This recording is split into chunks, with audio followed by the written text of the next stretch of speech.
തിരുമേനി ഈ അടുത്ത ദിവസം ഒരാൾ വീഡിയോയിൽ പറയുന്നത് കേട്ടതാണ്. തിരുവോണ ദിവസം ചിലയിടങ്ങളിൽ ഒരു ഇല ഇട്ടിട്ട് മറ്റാരും കഴിക്കുന്നതിന് മുമ്പ് അതിൽ കുറച്ച് വിഭവങ്ങളൊക്കെ വിളമ്പി മാറ്റി വയ്ക്കാറുണ്ടല്ലോ.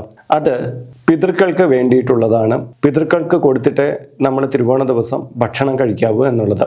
നമ്മുടെ വീട്ടിലൊക്കെ ഇങ്ങനെ ഇലയിൽ മാറ്റി വയ്ക്കുന്ന ഒരു പതിവുണ്ട്. പക്ഷെ അത് പിതൃക്കൾക്കാണ് എന്നുള്ള അറിവില്ലായിരുന്നു. ഈ പറഞ്ഞത് വാസ്തവം തന്നെയാണോ എന്നുള്ളതാണ് ചോദ്യം. നമ്മുടെയൊക്കെ ഗൃഹങ്ങളിൽ വിശേഷാലായിട്ട് എന്തെങ്കിലുമൊക്കെ കാര്യങ്ങൾ ഉണ്ടാക്കുമ്പോൾ പണ്ട് മുതലേ കുറച്ച് കാര്യങ്ങളൊന്ന് മാറ്റി വയ്ക്കുന്നൊരു ശീലം പലർക്കും ഉണ്ട്. എല്ലാ കുടുംബങ്ങളിലും അങ്ങനെ ഉണ്ടാകണമെന്നില്ല. അപ്പോൾ സദ്യ എന്നൊക്കെ പറയുമ്പോൾ പണ്ടുള്ള കാലഘട്ടത്തിൽ വർഷത്തിലൊരിക്കൽ വരുന്ന ഒന്നാണ്.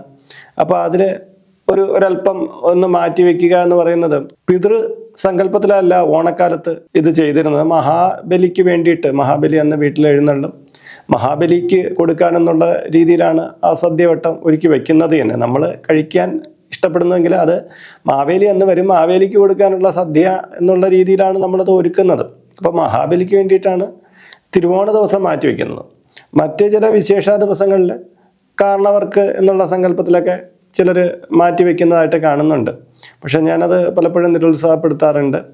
നിങ്ങൾ ഈ കർക്കിടക വാവുബലിക്കൊക്കെ നിങ്ങൾ മാറ്റി വയ്ക്കുന്നതിൽ അപ്പുറം എന്നും ഇങ്ങനെ ഉണ്ടാക്കുന്ന വിഭവങ്ങളിലെല്ലാം പിതൃക്കൾക്ക് വേണ്ടിയിട്ട് ഇങ്ങനെ മാറ്റി വയ്ക്കുന്ന ശീലം സമ്പ്രദായം തുടരേണ്ടതില്ല.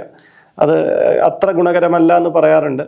ഈ തിരുവോണ ദിവസം ഇങ്ങനെ കൊടുക്കുന്നത് മഹാബലിയെ സങ്കല്പിച്ചിട്ടുകൊണ്ടാണ്.